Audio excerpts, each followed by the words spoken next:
besoin donc de préciser, comme vous êtes bien placé, pour nous parler de cette loi de bioéthique.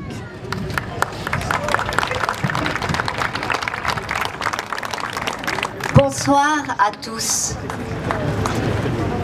Pourquoi nos médias ont restreint cette loi à un simple positionnement par rapport à la question de la PMA pour toutes? Cette loi est beaucoup plus vaste. Elle nous fait entrer de plein pied dans un monde cauchemardesque, celui de Bienvenue à Gattaca. Réveillons-nous, bougeons-nous, alertons nos amis femmes seules ou en couple homosexuel et en désir d'enfant, car cette loi leur fait endosser la responsabilité d'un cauchemar digne de la science-fiction et pourtant bien réel. Avec cette loi, nous entrons dans un monde, non pas du transhumanisme, qui en est pourtant la philosophie conductrice, mais d'un monde d'une para-humanité, d'une mascarade, maquillée en paradis pseudo-égalitaire, et qui n'est autre que l'enfer si bien décrit dans le film Gattaca, ou pour les plus littéraires d'entre vous, dans le livre d'Aldous Huxley, Le meilleur des mondes. Dans cette belle ville de Lyon, au lieu de la gastronomie française et des débuts du cinéma, je vous propose un éclairage sur cette loi sous la forme d'un menu. Attaquons l'apéro. Pour l'apéritif, l'État offre de faire prélever et de conserver les gamètes de nos jeunes adultes français, ici présents, sans aucune indication médicale. La descendance de vos enfants leur sera extraite, stockée, sous la responsabilité de l'État. Ce n'est pas du on rase gratis, mais c'est du on s'occupe désormais de votre descendance. Pire invasion qu'une mainmise sur la descendance, je ne vois pas. Où sera le droit des femmes à disposer de leur corps? Avec cette loi, c'est l'État protecteur qui se transforme en État géniteur.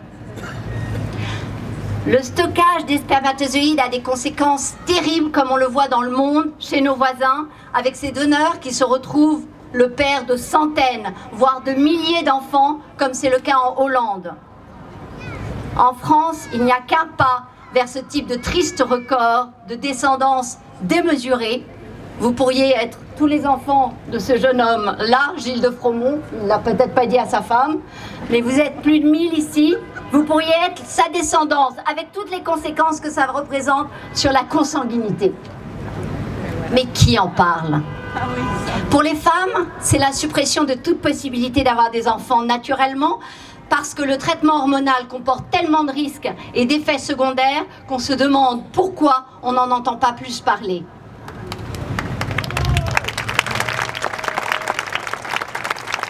Des gamètes prélevées sous la responsabilité de l'État?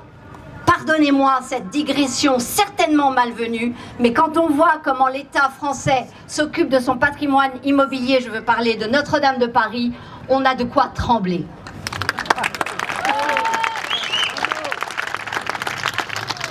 Nous attaquons après l'apéro l'entrée.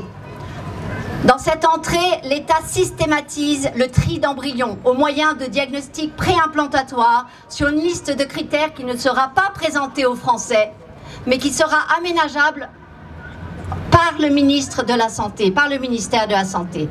On nage en plein fantasme du bébé à la carte. Bien sûr, il est difficile de se représenter l'étendue de ce tri, tant cela semble abstrait. Et pourtant, ce tri concerne déjà plus de 300 000 embryons stockés à moins 196 degrés Celsius, selon des vieux chiffres de 2016. Qu'en ont fait nos voisins? Ils trient, bien entendu, sur le sexe, mais aussi sur la petite taille, sur le strabisme, ou parfois trient pour que les enfants soient porteurs des mêmes handicaps qu'eux-mêmes. Ils trient. Vous savez ce que cela veut dire? Cela veut dire détruire la vie des embryons. Et ces embryons, vous le savez, c'est vous, c'est moi.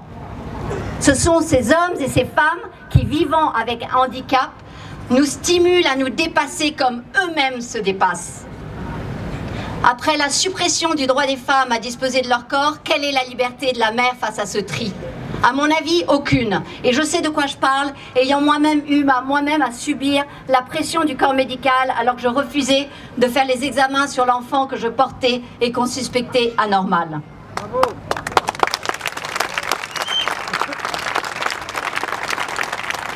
Cette entrée, vous l'entendez, n'est pas surprenante compte tenu du fait qu'en France, nous détenions déjà le triste record du monde de la sélection prénatale. Je dis bien sélection et non diagnostic, car c'est bien pour proposer une interruption médicale de grossesse que la loi aussi institutionnalise en supprimant le délai de réflexion qui était pourtant d'1 semaine. En plat, au choix, supprimez vos embryons ou donnez-les à la recherche. À la recherche, leur sort est encore prolongé dans le temps puisqu'on les laisse se développer jusqu'à 14 jours. 14 jours, vous savez, l'embryon humain, lui, il est déjà d'habitude bien niché dans l'utérus de sa mère depuis plus d'une semaine. Il est déjà visible à l'œil nu. Son cœur est formé et les tissus qui permettent le dessin de son visage sont déjà en place. Oui, mais ce n'est pas tout. Par simple déclaration, je peux, en tant que chercheur, utiliser cet embryon que vous donnez à la recherche pour créer des gamètes artificielles de vous, sur lesquels vous n'aurez plus de droit, car vous avez donné votre embryon à la recherche.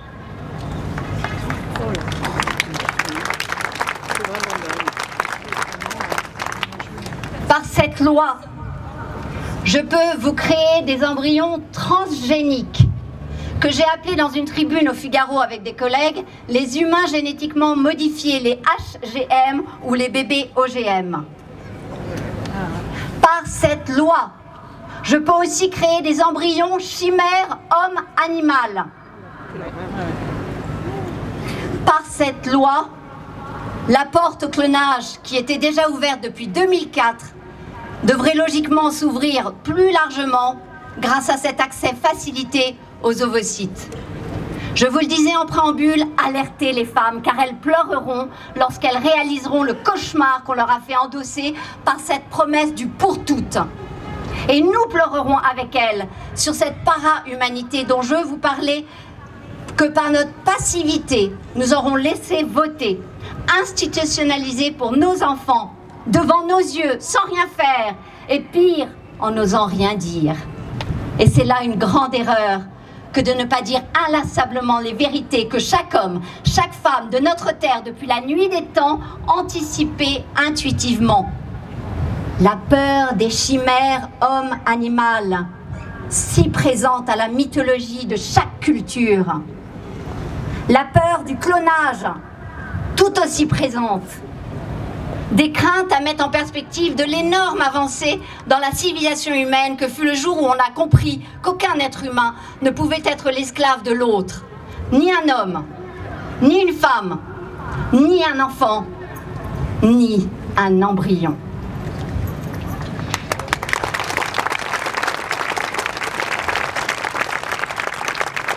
Dessert. Pour le dessert, eh bien, c'est l'institutionnalisation comme moyen de reproduction largement répandu des techniques d'assistance à la reproduction. Et hop, on sort, excite toute indication médicale, nous ne sommes plus dans le soin, ni dans la prévention. Tout cela est remboursé, mais c'est de l'augmentation dont on parle, l'augmentation de nos capacités et tout le mépris de l'enfant à naître réduit à un objet de désir.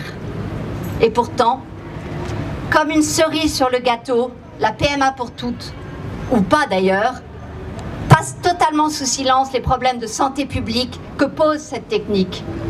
Sur la femme, les risques que lui font courir le traitement hormonal de choc, qui lui fait pondre l'équivalent d'1 an de cycle menstruel sans certitude de réussite.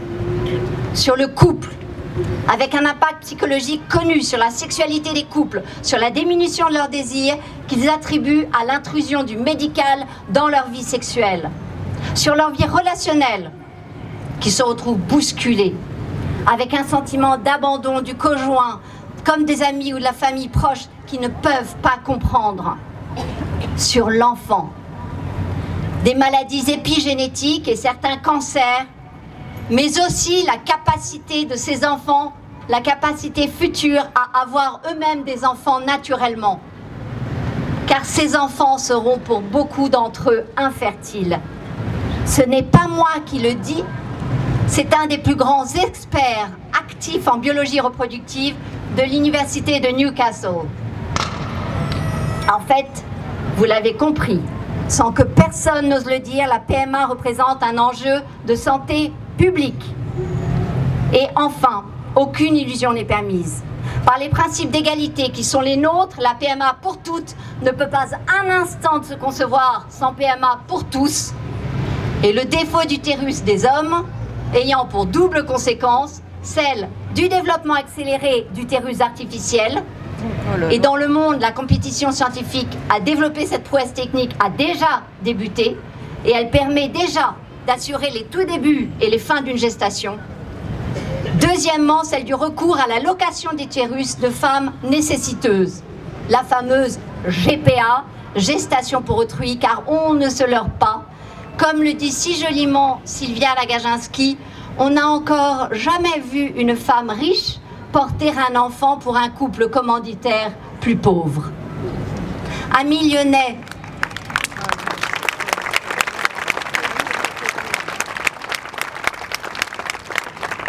amis lyonnais qui connaissaient si bien le théâtre de Guignol, vous voyez se jouer devant vos yeux une triste pièce où l'habile Guignol se joue de nos pauvres députés devenus ses marionnettes.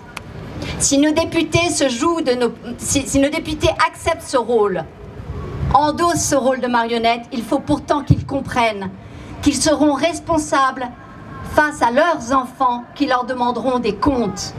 Sans être de grands historiens, nous pouvons anticiper de futurs procès internationaux, de l'envergure des grands procès historiques internationaux, des pages sombres de notre histoire.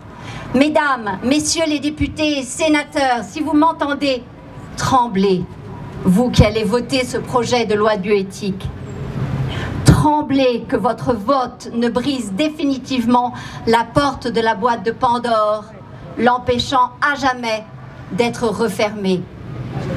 Tremblez de honte ce jour-là, car vous serez devenus les marionnettes ayant conduit la France pour toujours à effacer le mot fraternité de sa devise républicaine.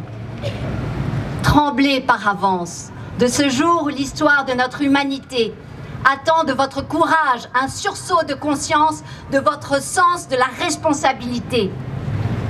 Les lois concernant la bioéthique ont pour but d'encadrer le développement de ce progrès pour protéger les droits fondamentaux de la personne. Le projet de cette loi Gattaca n'encadre pas. Vous l'avez entendu, par ce menu, il supprime les interdits en ne créant aucun système de surveillance. Cela fait peur et pour finir, je voudrais aller sur une note positive. Oui, il y a d'autres perspectives, notamment pour nos amis les députés et les sénateurs, en exigeant d'un point de vue juridique le strict respect et la parfaite conformité de cette loi par rapport aux conventions internationales que sont la Convention internationale des droits de l'enfant, la Convention d'Oviedo, le Code de Nuremberg. N'est-il pas attendu que la France les respecte?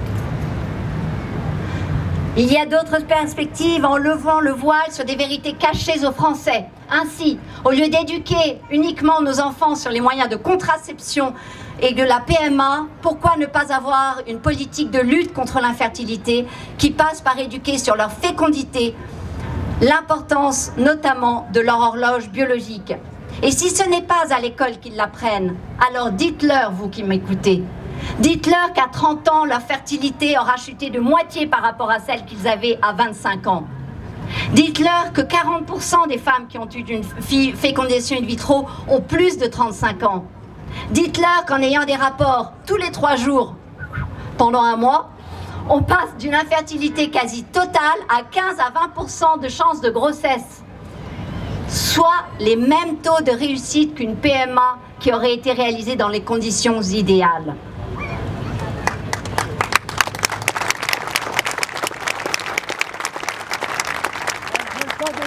D'autres perspectives en refusant l'adage comme quoi la famille française a changé. Alors que les chiffres de l'UNAF parlent d'eux-mêmes. 75% des 18 millions de familles recensées en France ont un mode de vie où les enfants de moins de 18 ans vivent avec leurs 2 parents.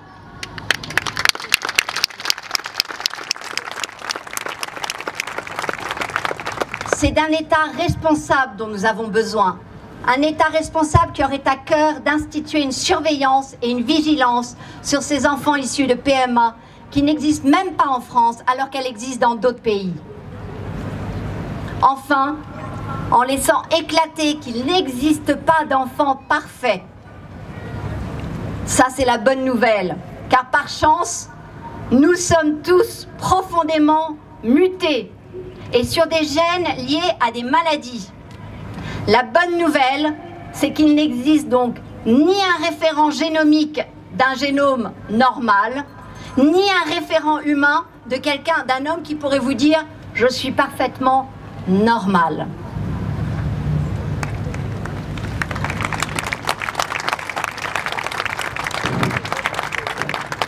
Aujourd'hui, nous ne nous attendons pas à ce que le gouvernement soutienne notre point de vue, puisqu'au lieu de rassembler, il a choisi de légiférer en ne tenant aucun compte de la voix des Français. Nous l'avons vu hier par le vote qui a eu lieu à l'Assemblée nationale, qui n'a rien changé de l'article 1 de ce projet de loi. Mais nous espérons qu'il prenne conscience de sa responsabilité devant l'histoire.